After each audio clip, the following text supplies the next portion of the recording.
guys, EJ here, back with another video, and today I'm going to be doing my top 10 films of 1983, continuing on with my series of videos of my top 10 lists of the 1980s. So let's get started. Counting down as always. We start at number 10 with National Lampoon's Vacation, of course the first in the Vacation series. This one, of course, the screenplay written by the great John Hughes and directed by the late great Harold Ramis, two greats of the 80s that we've lost in recent years. Of course, Chevy Chase, hilarious as Clark Griswold, who just wants to take his family for a summer vacation, drives them across America to Wally World. Beverly D'Angelo, great as the mother, his wife. Anthony Michael Hall, hilarious as Rusty, the son. You've got Randy Quaid as Cousin Earl, great scenes with him, and Christy Brinkley, of course, makes a famous appearance in the red Ferrari. Yeah, fun movie, probably my favorite of the Vacation films, and definitely one of Chevy Chase's best from the 80s. Okay, up next we have a really good film that's actually going to be coming out on Criterion Collection later this year. I just found out this past week, and that is The Big Chill, directed by Lawrence Kasdan. Fantastic all-star cast: Tom Berenger, Kevin Kline, Jeff Goldblum. Who else is in this? Really good cast: William Hurt, Jo Beth Williams, Glenn Close. Yeah, just a great movie about a bunch of old college friends who get together for a funeral. One of their old friends has passed away, and they spend the weekend together. Just a really good sort of slice of life film, more about the characters than it is about the story and the plot. The Big Chill, just a really good film with an outstanding cast. Really good movie from the 80s. Okay, up next, film very warm to my heart, and that is the classic War Games. Absolutely loved this movie when I was a kid. Just a fantastic film. Who directed this? I totally forgot. John Badham, that's right.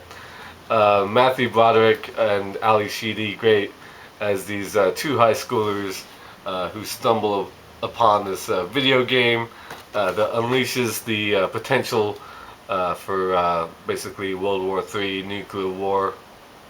They somehow awaken this NORAD supercomputer called Joshua, and the prospects of nuclear annihilation between Russia and the U.S. Is imminent. Never looked at the game Tic-Tac-Toe the same way after you watch this movie. Absolutely love it. It's a little bit silly, I'd say now, and just looking back on the whole concept of the movie, especially at the end when like the computer is running all the games, and it's going down through all those games, and it's going crazy and flashing, and they're at DEFCON 1 and stuff. That whole sequence kind of seems silly at the time. You've got the professor as well, Dabney Coleman, great as the head of the NORAD complex. But I've always loved this film. Matthew Broderick and Ali Sheedy really make this movie. And I'm wearing my classic War Games t-shirt. Let's play Global Thermonuclear War. Yeah, absolutely love this film. One of the best thrillers of the 80s, War Games. Okay, have I been saying the numbers? I don't think I have. That was number 8. Number 7. One of the all-time classic Christmas films has to be on the list, and that is, of course, Bob Clark's A Christmas Story. Of course, they run it for 24 hours every year on TNT or TBS at Christmas time. Usually on Christmas Eve. Wonderful story, starring Peter Billingsley as a young boy who all he wants is a red rifle for Christmas, and his parents seem to be stopping him at every turn. Hilariously played by Melinda Dillon and Peter McGavin. Yeah, just a fantastic film. One of the great Christmas films of all time. Never get tired of watching it. It's just got this uh, indefinable charm. It's so funny. It's such a sweet movie, but it's hilarious as well. Yeah, Christmas Story, one of the all-time greats when it comes to Christmas movies. Okay, up next at number six, has to be on the list as well because it's one I'm very fond of from childhood, and that is Return of the Jedi, the third and final film in the original Star Wars trilogy, of course. Um, and six, if you include the prequels. I absolutely love this movie. I loved it when I was a kid, and I've always liked it more than Empire Strikes Back. So yeah, I'd probably say it's my second favorite Star Wars movie behind Star Wars. Yeah, something about it. I know some people don't like the Ewoks, but I love the battle on Endor when Chewie gets involved and ends up in one of the ATSTs, and that whole battle down in the jungle. The whole jungle sequence is great. I especially love the speeder bikes. That scene is great, and this probably has the best space battle I think at the end of this film in the Star Wars series, and it also has the best um, lightsaber fight, of course, when Darth Vader and Luke Skywalker show down at the end in front of the Emperor, and then of course he unleashes his lightning on Luke and Darth. Of course, Luke's father, Anakin Skywalker, ends up saving Luke, um, even though he's dying at the time. Saving Luke by throwing the Emperor down that the big hole in the space station. Yeah, I just love that sequence, and I love sort of the ending and the redemption of Darth Vader's character at the end of this film. Even though it's revealed that he's an old, crusty, feeble white man, as is famously said at the beginning of Chasing Amy. I love the opening scene of Chasing Amy when they talk about that. But yeah, Return of the Jedi. Never mind the Ewoks. They were fun and cute when you're a kid, of course, when you first see this. But there's lots of great stuff in Jedi, and I like it more than Empire Strikes Back. So deal with it. Okay, up next at number five, one of my favorite comedies of the 80s, directed by the great John Landis, and that is Trading Places. Of course, starring Eddie Murphy and Dan Aykroyd.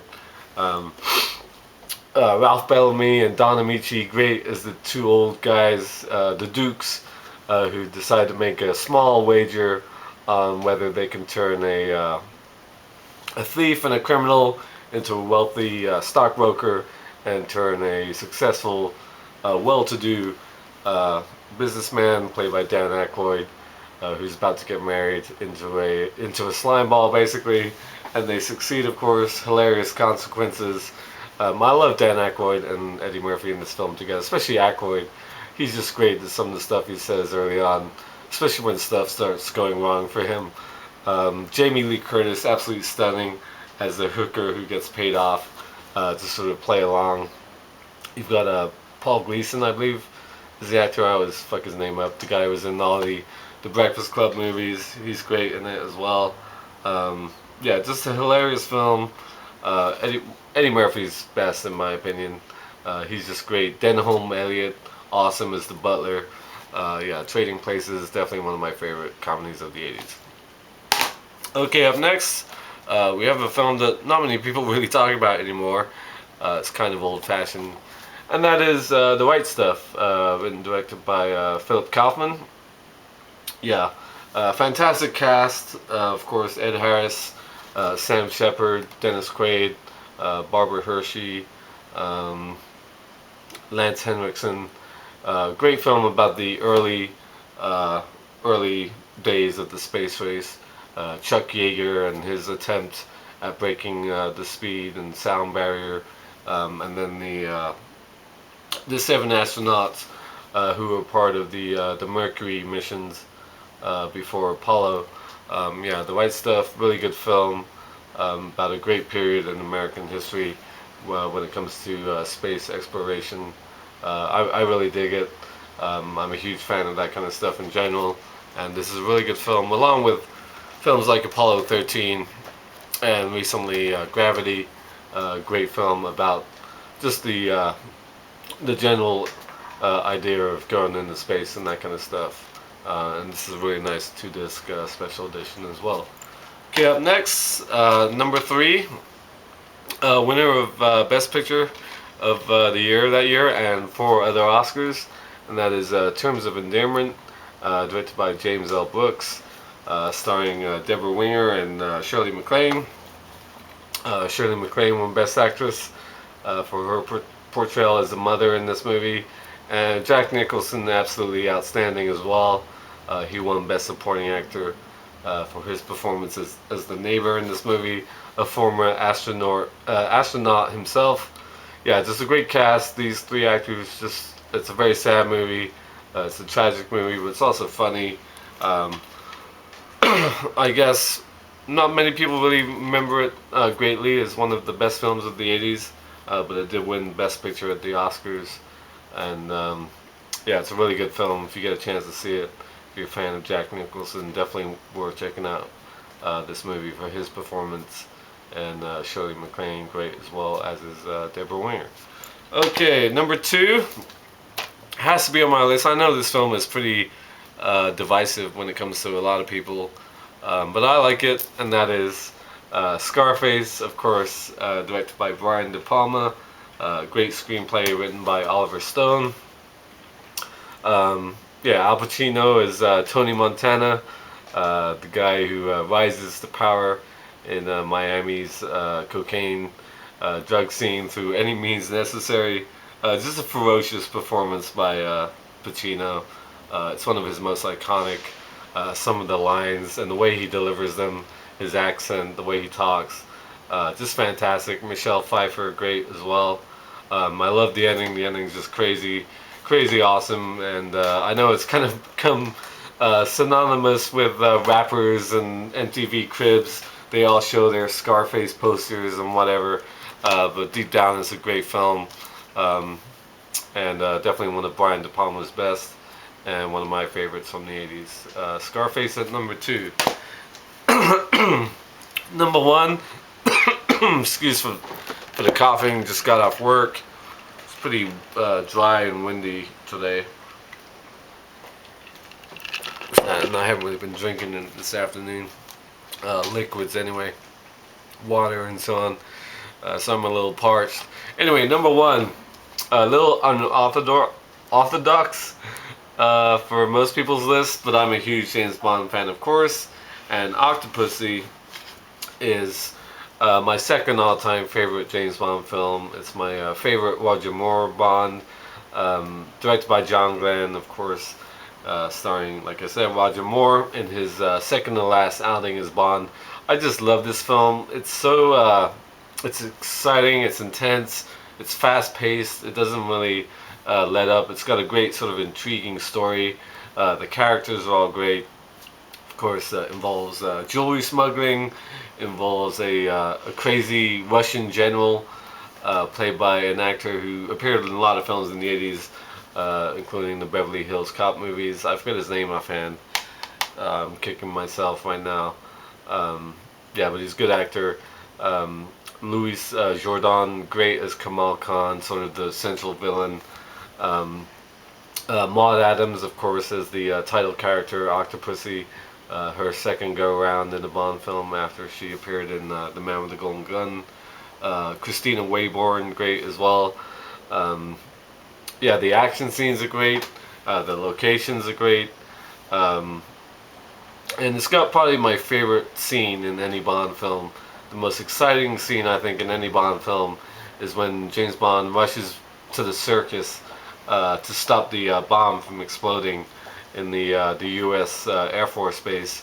And when he's trying to get to the bomb, all the like clowns and security guards are trying to stop him, and then he like yells out, "There's a bomb in there!" And then one of the generals tells everybody to be quiet, and Bond defuses the bomb right before it's supposed to go off. That's like one of the most intense and exciting scenes in any Bond film, and I absolutely love that scene. It's also the great disguised Bond film. If you look uh, throughout this movie, James Bond wears so many different outfits, not just like suits and tuxedos, but he gets dressed up in so many different sort of disguises. The whole film sort of starts off with a double O agent dressed up in a clown suit, of course, holding the Fabergé egg as he gets knives thrown into his back. But yeah, James Bond goes through so many different costume changes in this film. And the opening sequence with the plane and the rocket and that explosion of that military installation. That's just awesome. That's probably my favorite opening scene of any Bond film as well. And in that scene, he's dressed up as a Mexican general, Toro, what a load of bull, as he says. That scene's fantastic.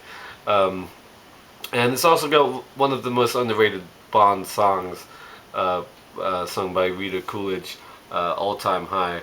I'm a big fan of that song in the Bond franchise.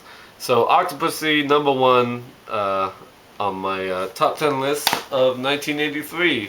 So let me know what you think of these films, and give me your choices for what be on your list. Thanks for watching as always, and thanks for all the great feedback I've been getting on these videos. I know I fuck up a lot of names along the way and stuff like that, but yeah, just like looking at these and trying to remember everything can be hard sometimes. Um, so yeah, thanks for watching as always, and until next time, I'll see ya. Bond. James Bond.